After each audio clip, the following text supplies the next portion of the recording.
से शांति की पहल के लिए तैयार नहीं है ज़ेलेंस्की। ज़ेलेंस्की ने बातचीत के खिलाफ दी है अपनी ही अलग दलील।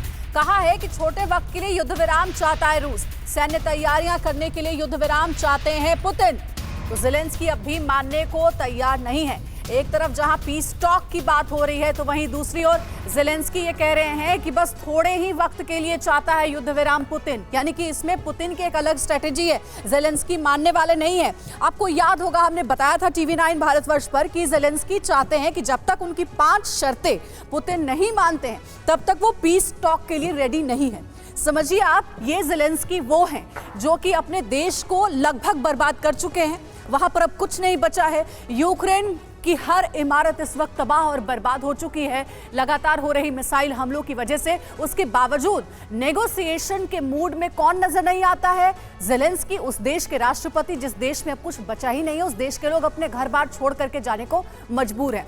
ये अपने घर की छत पर ही फल और सब्जियां उगाते हैं। महीने का 40 से 50 हजार कमाते भी हैं। इनसे सीखना है तो फ्रीडम ऐप को अभी डाउनलोड करो।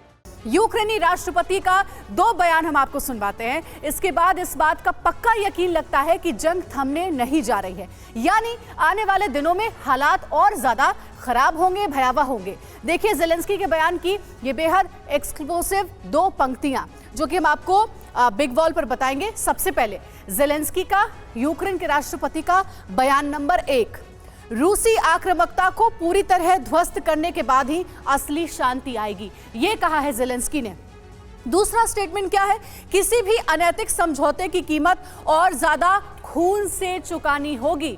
ये 2 बड़े बयान दिए गए हैं ज़ेलेंस्की की ओर से, जिससे यही समझ में आता है कि वो पीस टॉक के लिए बिल्कुल भी तैयार नहीं है। करुणा, तो देखिए ज़ेलेंस्की जो बोल रहे हैं, जो कुछ कह रहे हैं, उसके पीछे आखिर उनकी दलीलें भी गौर करने लायक हैं।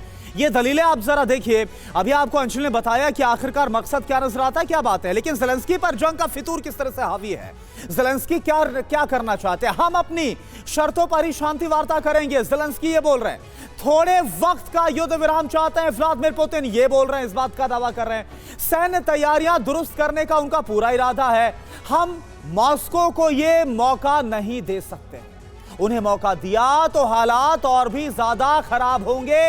ये जो बातें हैं वो ज़ेलेंस्की बोलते नजर आ रहे हैं। संजय सोई सर, अमेरिका बोल रहा है ज़ेलेंस्की फैसला करें बातचीत करनी कि नहीं करनी है। ज़ेलेंस्की बोल रहे हैं मुझे नहीं करनी क्योंकि ये बातचीत भी सिर्फ एक मौका होगी।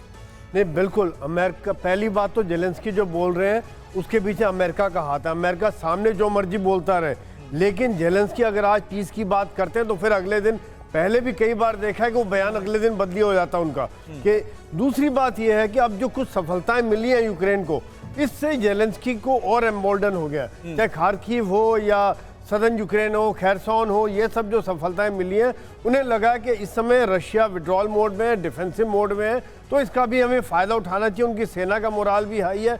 यही एक कारण है कि ऐसा तो नहीं कि मिशन क्रीमिया लेकर चल रहे। थापर सर कुछ आप बोल रहे हैं इसमें? देखिए, ज़ेलेंस्की कि यूक्रेन के ऊपर हमला हुआ है, रशिया ने उसका एक पार्ट कैप्चर कर लिया है। तो ज़ेलेंस्की कोई भी रूलर हो या प्राइम मिनिस्टर या प्रेसिडेंट हो, वो शांति वार्ता के लिए बात नहीं कर सकता जब तक कि उसका इलाका दुश्मन के कब्जे में है। वो वर्किंग फ्रॉम पोजीशन ऑफ एक हारे हुए की पोजीशन से, लेकिन थापर सर, शांति वार्ता के लिए नहीं, शांति वार्ता के लिए अगर किसी ने बातचीत पहल करनी है तो वो रशिया करना पड़ेगा। मैं आपके पास आऊंगी अंशु जी। और थापर सर, आपकी बातों से तो ऐसा लग रहा है कोई पहल होने वाली नहीं है, सब चाहते हैं कि जंग जारी रहे। ये अपने घर की छत पर ही फल और सब्जियां उगाते हैं। महीने का 40 से 50 हजार कमाते भी हैं। इनसे सीखना है तो फ्रीडम ऐप को अभी डाउनलोड करो।